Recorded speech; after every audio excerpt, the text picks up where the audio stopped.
welcome back to Cheap Lazy Vegan. Today I am doing another budget meal prep.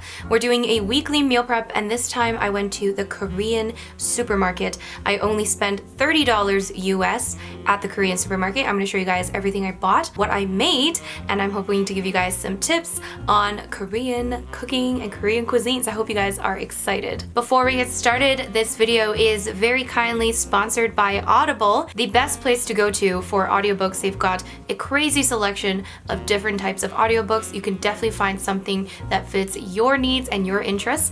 And I have listened to so many books from Audible already. I listen to it when I'm walking, anytime I'm walking. It's a great way to pass the time when you're walking, when you're commuting. So right now I'm listening to a book by Kevin Hart. It's basically his autobiography. It's really funny, really interesting. I listen to it pretty much every single day. I highly recommend it. There are also tons of other books that you can listen to, different types of categories. You can definitely find something that you're looking for. So if you guys are interested in getting yourself a completely free audiobook and a 30-day trial, go to audible.com/cheaplazyvegan and you can take advantage of that, or you can actually text Cheap Lazy Vegan to 500 500 and you can get it that way.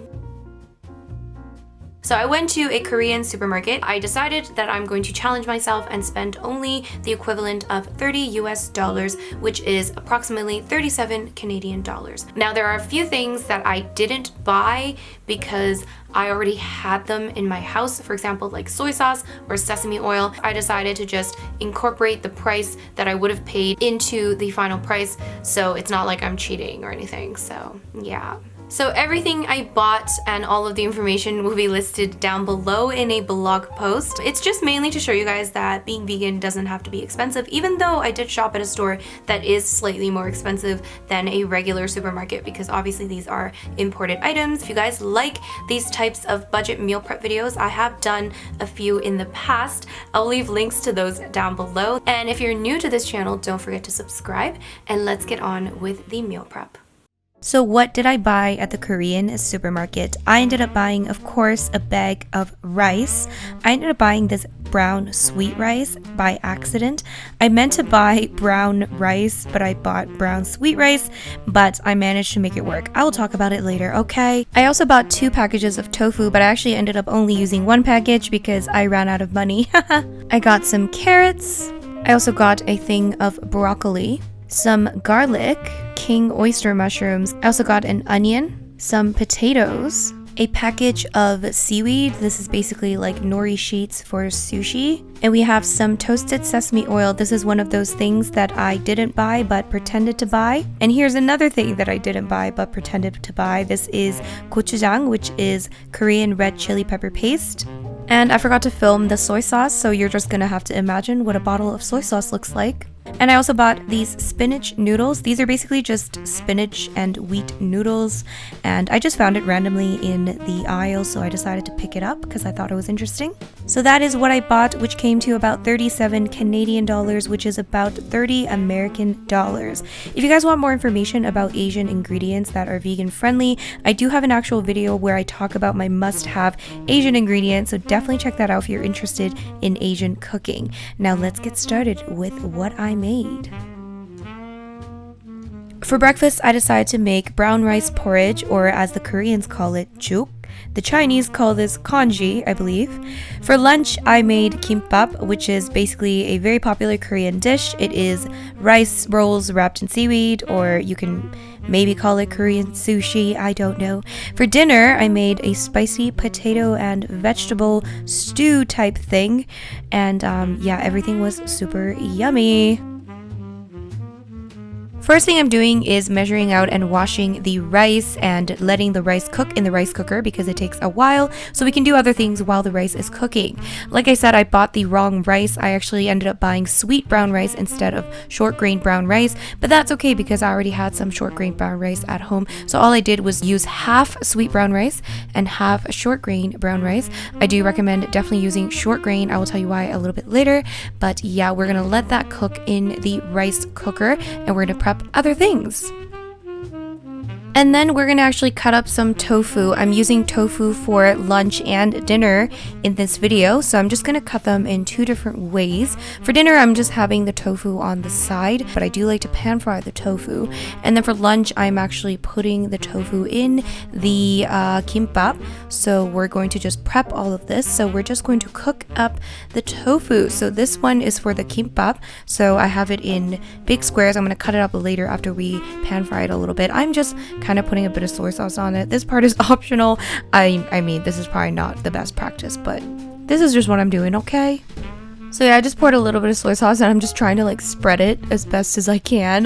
Like I said, this is probably not the best way to do this, but you know, it works. It works, okay? And we're also gonna pan fry a little bit for dinner as well. Like I mentioned, while we're at it, we might as well. So now we are just going to chop up the vegetables we need for our dinner, which is the spicy potato and vegetable stew, Korean style. So the reason why we're doing this first is because the stew takes longest to cook, or longer to cook than the lunch. So we might as well get this one going, and then we can prep the lunch while we are cooking the dinner. You see what I'm doing here, guys? Efficiency. So we're chopping the potatoes, the carrots, the broccoli, the garlic, and onions into nice bite-sized pieces. They don't have to be tiny little pieces. They can be big chunks. Doesn't really matter. Well, it does matter. I mean, the garlic shouldn't be in big chunks. It should be probably minced or crushed or something, but yeah. We're gonna keep the onions separately because we're gonna cook up the onions first. But yeah, I mean, you can just put it together if you're too lazy, but I'm just gonna cook the onions first. I think that's good practice. I'm trying to learn how to cook, but anyway. So in a big giant pot or a wok or whatever, we're going to place the onions with a little bit of oil. Yes, I'm using oil that isn't part of the budget, but it's just a tiny bit of oil, guys. And if you don't want to use oil, you can use water as well. So we've just cooked up the onions just a little bit, and now we're gonna add the rest of the vegetables. I'm just mixing up the vegetables nicely and adding a cup of water, and then we're gonna just cover that up with a lid and let it cook a bit while we make the sauce. So in a small bowl, we're just gonna mix up the sauce ingredients. We're using gochujang, which is the red pepper paste. We're also using soy sauce, and we're using sesame oil. And you'll find that with these 3 ingredients, you can make so many different Korean dishes, yes. If you're having a little bit of trouble mixing everything up, you can of course add a little bit of water to thin it out to make it easier to mix. So then we just need to add the sauce into the lovely vegetable medley, and I'm also going to add 1 more cup of water, and then we're going to mix it very well. So then I just made sure that everything was kind of mixed together really well and everything was nicely coated, and then I just kind of cooked it on like a medium heat. I covered it up a little bit and let it cook for like maybe 30 minutes or even longer. I mean, this is a stew, so like if you let it cook longer, then the flavors will taste even better. This is kind of a vegan version of a Korean dish called 닭도리탕, which includes chicken, and I used to love it when I was younger, and I used to eat meat. Obviously, I don't eat meat anymore, but this actually, in my opinion, tasted pretty similar. I do want to do a separate video on this to show you guys an even better recipe, so I'm going to tweak the recipe a little bit and make it even better. But that being said, this still turned out super delicious. So at this point, your rice, oh my god, did I just say mice? Your rice is probably finished. And this is the kind of stuff I don't cut out because I think it's funny. But anyways, your rice is finished. I took out about half so I can use it for the lunch. The other half I'm going to use for the rice porridge. So we're just leaving that in there, and we're adding some water. Yeah. We're just gonna mix that up, add some water. The whole point of rice porridge is it's just a lot of water and a few simple ingredients like garlic that I'm adding here. I added some minced garlic, and we're also gonna add some seasonings, which is of course soy sauce and sesame oil. I do have measurements, and the recipe is written in the blog post down below, as well as everything else obviously, but you don't really need to measure. I'm just adding those in there as a guideline. So I'm gonna mix that up nicely, and we are going to close that up, and we're going to continue to cook. We're going to cook this again so we can make a nice rice porridge. And while that's cooking, we are going to chop up some king oyster mushrooms. This is totally optional, but I wanted to add something on top of the rice porridge so that I have something to chew on, you know what I'm saying? So I'm just chopping up the king oyster mushrooms in like very, very small pieces. And then we're just going to pan fry those mushrooms along with some garlic. So we're just going to cook up a bit of garlic and then we're going to add in those mushrooms. I'm going to pan fry it, and then I'm also going to add some soy sauce for some flavor. And once the mushrooms have cooked, I'm just going to put those aside for when the rice porridge is finished. And now we can prepare the lunch, which is kimbap, which is the rice wrapped in seaweed, aka Korean sushi, but we don't like to call it Korean sushi. But anyways, it's called kimbap, okay? So we are going to prepare the vegetables and everything that's going to go into the kimbap. So I'm just cutting up the rest of the oyster mushrooms, or the king oyster mushrooms, I should say. We're just cutting them up into long, thin pieces. And then I'm just going to pan fry it with a little bit of oil. Once again, you can use water if you wish. And we're also adding a little bit of soy sauce, of course, for some flavor. And then, of course, mix that well together and let it cook. So I don't have the skill to chop carrots into really nice thin pieces, which my mother has that skill, but I don't have that skill. So I'm going to use a little hack, and it is called a julienne peeler. If you don't know what that is, I will leave a link to it down below, but it is the best thing ever because I can do this and I don't have to learn how to chop it properly. So once those carrots are in super thin pieces, we're going to cook it up. Pretty much the same way. We're gonna cook it up with a little bit of oil, a little bit of water, and also adding some soy sauce and some sesame oil. I'm just adding a very tiny amount of soy sauce and sesame oil, just like a tiny little drop. You know what I'm saying? And remember those big and flat tofu pieces that we pan fried with soy sauce earlier? Well, we're just going to cut those up into nice, thin, and long shapes so we can add them into our kimbap. So our rice should be somewhat cooled down by now. It doesn't have to be like super cool. It can still be warm and it'll still work. I just didn't want it to be like super hot. You know what I'm saying?